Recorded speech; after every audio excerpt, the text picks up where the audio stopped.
Bonjour à toutes, bonjour à tous et bienvenue sur le blog lebarbecuedrafa.com pour une recette aujourd'hui de bavette à l'Argentine, un vacío. Alors, vous savez qu'il y a deux choses que j'adore vous faire découvrir. La première, ça va être les différents coupes de viande, parce que je considère que quand on est un roi du barbecue, c'est un peu comme un sommelier. Il faut connaître les différentes races, les différentes coupes en fonction des régions, des pays, parce qu'on va pas couper le bœuf de la même manière aux États-Unis, en Argentine ou en Europe. Donc, je vous ai déjà fait voir des coupes un peu spécifiques, de la entraña, de l'asado de tiras et du plat de côte de bœuf coupé en bandes. Donc ça, ce sont les découpes plutôt sud-américaines d'Argentine, mais je vous ai fait voir également des découpes comme le Boston Butt par exemple, des découpes américaines.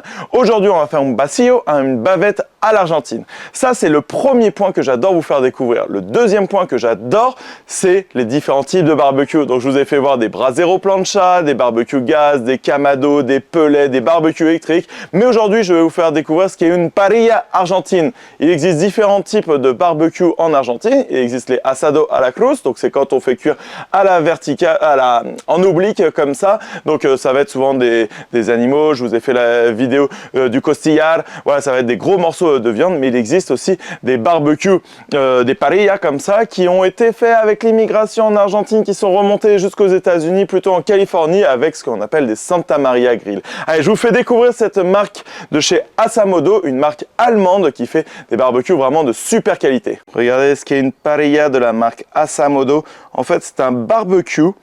Donc, vous allez comprendre au fur et à mesure. Voilà, on va pouvoir... Vous voyez cette petite potence? Et bien tout simplement, juste ici, on a une roue pour faire monter ou descendre la grille. Et voilà, ça c'est vraiment typique des barbecues argentins. Et la deuxième chose vraiment typique, ça va être ces grilles en V. Vous voyez là, ces grilles sont en V, et ici il y a un récupérateur de graisse que l'on peut enlever. C'est légèrement incliné de sorte à ce que lorsque l'on fait cuire un aliment, il va y avoir le jus qui va rester là, qui va donner, infuser à la viande directement, et les graisses qui vont s'écouler et qui vont être récupérées ici. Donc il n'y a pas de flamme et ça donne vraiment un goût qui est extraordinaire. Et on peut gérer bien la température en montant ou en descendant la manivelle. Alors quand on regarde déjà, c'est un chariot qui est super grand. Il y a une grande porte devant avec marqué Assamodo et des petits entrées d'air pour le flux d'air. On lève et on baisse comme ça. Et l'idée en fait c'est tout simplement qu'avec une pelle, hop, que je prends ici, on va pouvoir mettre le feu à cet endroit-là. Hop, je vais vous faire voir tous les accessoires, on met le feu ici, on prend les braises et on va les disposer en dessous ici. Et voilà, ça c'est vraiment la chose typique du barbecue argentin. Donc on prend et on dépose ici, et très important, donc le flux d'air. Ensuite on va avoir une grille, alors regardez, quand je descends là, on va la laisser descendre au maximum. Donc c'est une grille de 75 cm de longueur et elle fait, attendez je vais prendre le mètre, elle fait 40 cm de largeur. Et en fait l'idée c'est de se dire qu'il y a trois grilles différentes, vous voyez, 1, 2, 3 qui passent toutes au lave-vaisselle, et on va pouvoir accessoiriser, mettre des choses différentes. Par exemple ici si on souhaite mettre une plancha, on va pouvoir disposer une plancha ici. Voilà, et on va pouvoir monter ou descendre la plancha pour saisir des petits aliments. La grille ici, alors je remets celle-ci, donc voilà, elle peut être vraiment toute proche.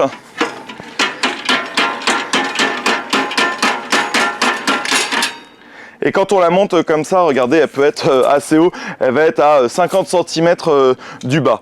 Regardez un peu plus proche le bas ici, c'est de la brique réfractaire. Donc ça va permettre deux choses, de bien garder la chaleur, mais aussi de protéger le châssis pour avoir une belle longévité. Sur le côté ici, on a le brasier, donc on va pouvoir mettre les bûches, on va le démarrer juste après. On récupère en dessous le charbon et on peut venir disposer des accessoires. Donc il y a plein d'accessoires, faut savoir, là il y a une plancha, on peut mettre un support brochette, donc on peut vraiment faire plein de choses sur un barbecue, on va dire plutôt traditionnel. Sur le bas, nous avons des grosses roues en caoutchouc, elles sont vraiment énorme, elles font au moins 10 cm et il y en a deux qui ont des freins, donc soit il y a une super mobilité, donc on peut le déplacer facilement comme ça, soit si on veut qu'il ne bouge plus, on le stabilise et là il ne bouge plus du tout.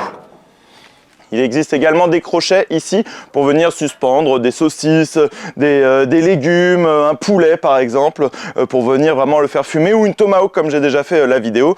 Et en fait ce qu'il faut savoir ici, regardez, c'est que tout ce qui est rouge, on va pouvoir le bouger. Donc pour bouger la porte et le tirage d'air, ça va être la barre ici. Pour le décaler, ça va être la barre rouge ici ou de l'autre côté.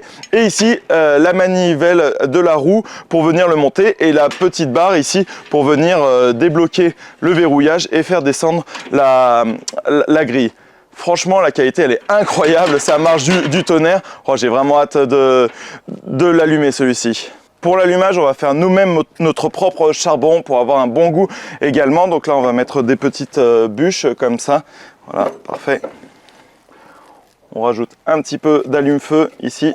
Ça prend plus de temps, mais évidemment, si vous voulez juste allumer du charbon, c'est tout à fait possible. Voilà. Et on laisse prendre comme ça. Pendant que ça s'allume, on va faire un petit point. Alors déjà, sur la taille, vous voyez qu'il fait 80 de haut à l'endroit où vous mettez les braises, mais vous augmentez encore de 50 cm la grille. Et de longueur, lui, il fait 1,16 m. Avec les poignées, on monte à 1,30 m comme ça. Donc on a vraiment une super belle surface. Et en dessous, on a le bûcher pour venir disposer les bûches de bois. Tout le chariot est en inox et que la peinture tient jusqu'à 600 degrés, mais elle est protégée par des briques réfractaires derrière qui vont, donc comme je vous l'ai dit, permettre une cuisson plus homogène et d'éviter de rouiller, d'abîmer trop le châssis. Donc vraiment, il n'y a aucun problème là-dessus. Et voici ce qu'est le vacío. Alors c'est de la bavette en français, mais c'est une découpe un peu particulière parce que vous voyez qu'il laisse bien le gras ici dessus et il laisse les membranes de l'autre côté. Alors souvent quand on fait un asado argentino comme ça, les gens se posent la question, est-ce qu'on préfère le vacío ou le costillar, que je vous ai déjà montré dans une autre vidéo. Moi j'adore cette viande là, donc normalement elle est faite en 3 parties, donc il y a ici, après il y a le bife de vacío et la media luna, et en fait ils ont des fibres différentes. Donc là on voit que les fibres sont dans ce sens là, c'est très important pour ensuite le sens de la découpe. Ça c'est un morceau qui va être collé aux côtes et qui est proche de la hanche. C'est une pièce, alors comme je vous ai dit, hein, les gens vont faire toujours dans les asados, est-ce qu'on préfère le costillar, donc le plat de côte, ou la bavette. Ça c'est un morceau qui va être plus savoureux, mais un petit peu moins tendre que le costillar parce que c'est un petit peu moins gras, mais ça va être très très juteux, bien que la viande soit un peu fibreuse, ça va donner vraiment un goût magnifique. Donc d'un côté on a cette belle couche de gras, vous voyez, on va se régaler. De l'autre côté on a la membrane ici qui va devenir super croquante, on va se régaler vraiment. Alors l'idée c'est de le sortir un petit peu avant et de le saler assez généreusement, donc toujours à la fleur de sel, hein, comme ça, voilà, des deux côtés évidemment. Très bien, et on le fera cuire en premier côté gras. Alors quand on utilise ce genre de barbecue, ah bah vous voyez, ça vient de tomber à l'instant, c'est parfait. Le tisonnier et la pelle, c'est super important. Donc l'idée c'est de casser un petit peu comme ça pour avoir déjà un fond de braise super important, et on va rajouter au fur et à mesure du bois sur le dessus. Voilà, et plus on rajoute de bois, plus ça va tomber, et ensuite on va pouvoir décaler. Allez, on va pouvoir commencer à disposer un petit peu les braises. Donc l'idée c'est de prendre ça avec une pelle et d'en disposer un petit peu ici. Et ici, au fur et à mesure que ça se consume, donc je vais pouvoir descendre la grille et on va faire la technique des 9 secondes pour un feu moyenne température, excusez-moi. Basse température, on va être plutôt à 11 secondes, 9 secondes et 5 à 7 secondes pour un feu fort. Là, on veut un feu moyen, donc 9 secondes. Donc je mets ma main au niveau de la grille. 1, 2, 3, 4, 5, 6, 7. Là, c'est un petit peu trop fort, donc je remonte un petit peu. On va faire la même chose. 1, 2, 3, 4, 5, 6, 7, 8, 9, je tiens, donc voilà, c'est très bien. Et au fur et à mesure, on pourra prendre des braises, les mettre en dessous, mais vous voyez, il n'y a pas de thermomètre, il n'y a rien du tout. Donc voilà, on va vraiment le faire à la main, à température. Donc plus on rajoute des braises, plus ça va monter en température. Donc on pourra plus ou moins descendre la grille comme ça. Donc c'est très important ce système-là de faire au fur et à mesure. Allez, c'est parti, on va pouvoir disposer notre viande. Déjà là où je suis étonné, bon alors mon bois était bien sec, c'est du woodstock, c'est vraiment le top. C'est que ça fait 28 minutes et regardez, j'ai déjà des braises, je peux disposer mon aliment et le mettre au fur et à mesure. Donc côté gras vers le bas, voilà, tout doucement, comme ça. Et au fur et à mesure, on va mettre de la droite vers la gauche. Et pour garder la chaleur, on dispose la porte. Je vais remonter un peu ici. J'ai des nouvelles braises. Oh, il fait une chaleur dantesque là. Hein.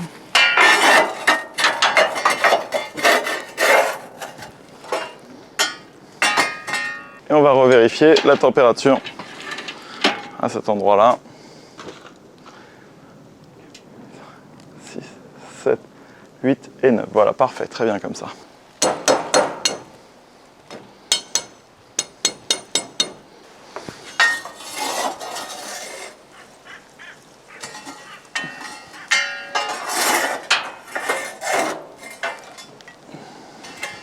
voyez là, on commence à avoir un bon lit de braise et le gras qui commence à tomber tout doucement. Voilà, on voit une petite goutte qui vient de tomber. Donc là, ce qu'il faut, c'est bien répartir comme ça. On peut également faire de la chaleur indirecte en mettant rien en dessous et tout autour. Et croyez-moi qu'avec la brique réfractaire, ça fait vraiment une cuisson super homogène. Ça y est, ça commence à cuire là.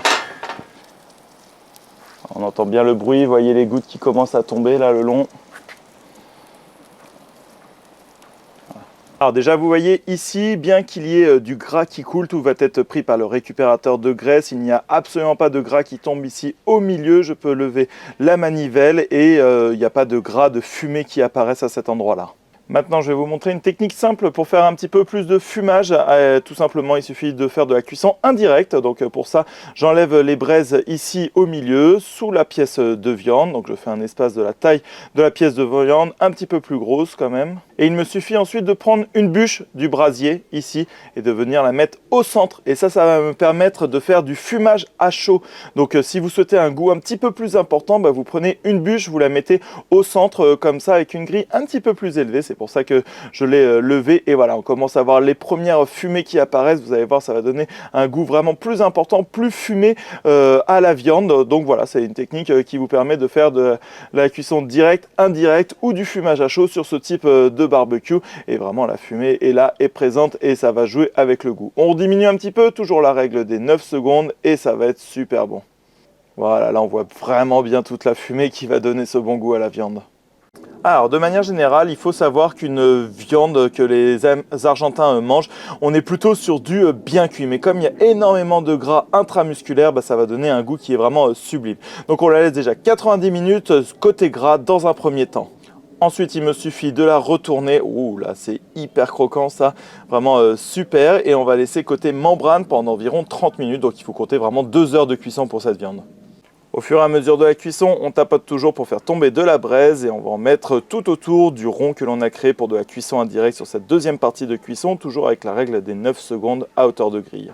Et voilà, là on voit bien le gras qui bloblote un petit peu le long des grilles, qui va venir infuser, donner un goût vraiment hyper particulier. C'est super bon et il n'y a vraiment pas de gras qui tombe sur la braise. Donc on n'a pas le goût vraiment fumé comme on peut avoir sur un barbecue traditionnel avec le gras qui passe de l'état liquide à l'état gazeux. Là on est vraiment sur une cuisson plutôt de type presque rôtissoire, on va dire. On peut arriver à cette cuisson là parce que la viande est différente, donc la race de viande est différente, parce que le gras intramusculaire est différent, parce que le gras extramusculaire, la couche de gras est différente. Vous faites ça avec une bavette de découpe française où on a enlevé le gras, ce ne sera pas du tout mangeable, alors que là regardez, vous voyez le thermomètre comment il s'enfonce, mais comme dans du beurre, ça va être super bon.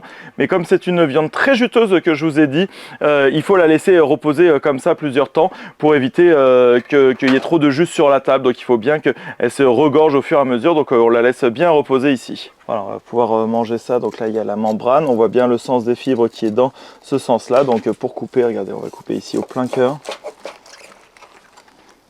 Voilà, on veut un morceau qui soit hyper juteux comme ça, regardez. Vous voyez tout ce jus là, ça c'est vraiment typique des viandes cuites comme ça. Voilà, hyper gras. Regardez, pareil ici. Donc on n'est pas sur une viande sèche, sur une bavette française, ça aurait pas bien marché parce que la découpe est vraiment différente. Voilà. Et là regardez, on est sur une viande, on dirait presque de la brisquette, ce cuisson lente, basse température. Et regardez, vous voyez tout ça, les fibres sont plus épaisses sur cette partie-là. Et sur le côté, moi j'adore manger les petits bouts comme ça en premier, parce que c'est là où il y a le concentré de saveur. Et pour vos convives, vous coupez des petites tranches.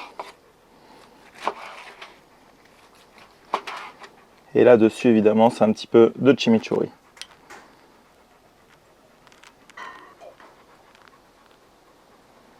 Une fois la cuisson terminée, donc là je peux prendre les grilles, donc c'est 3 grilles de 25 cm, les mettre directement au lave-vaisselle. Et ici, j'ai la barre sur laquelle je peux enlever pour enlever le gras, regardez, qui est tout le long ici. Donc là, j'ai juste à enlever ça, à nettoyer. On enlève également les cendres ici parce que c'est ça où l'humidité va être et ça peut abîmer le barbecue. Donc il faut vraiment bien le nettoyer à chaque fin de cuisson. Je me suis vraiment régalé à cuire sur ce barbecue, à lancer le feu. Ça fait toujours un petit peu scout. Je retrouve ça aussi avec les Brasero plancha. J'adore ça. Est-ce que je vais me régaler avec cette viande? Je suis sûr que oui. Ouais. avec un petit peu de sauce chimichurri. On ressent le goût fumé, c'est très... c'est gras quand même, mais du bon gras. Vraiment succulent. Et voilà, c'est terminé pour le test et la cuisson de cette bavette façon argentine. Vous avez vu d'une chose assez simple, en fait c'est un peu plus complexe sur la gestion, la température, la découpe de la viande, le sens, le repos. Vous avez vu plein de choses. Je vous ai expliqué aussi tout ce qu'il y avait à savoir sur ce barbecue d'Air Brasa de chez Assamodo. Moi franchement je l'ai trouvé vraiment super pour plusieurs choses. Alors il vaut 2190 €, il n'est pas donné mais par contre il est de super conception. On a vu que déjà il est fait en Allemagne, il est garanti 5 ans. J'ai bien aimé sa polyvalence, le fait que l'on puisse faire plein de choses avec. Vous avez vu, là il y a des crochets, on peut venir monter, descendre la grille, on peut mettre des accessoires également, on peut mettre des brochettes, une plancha.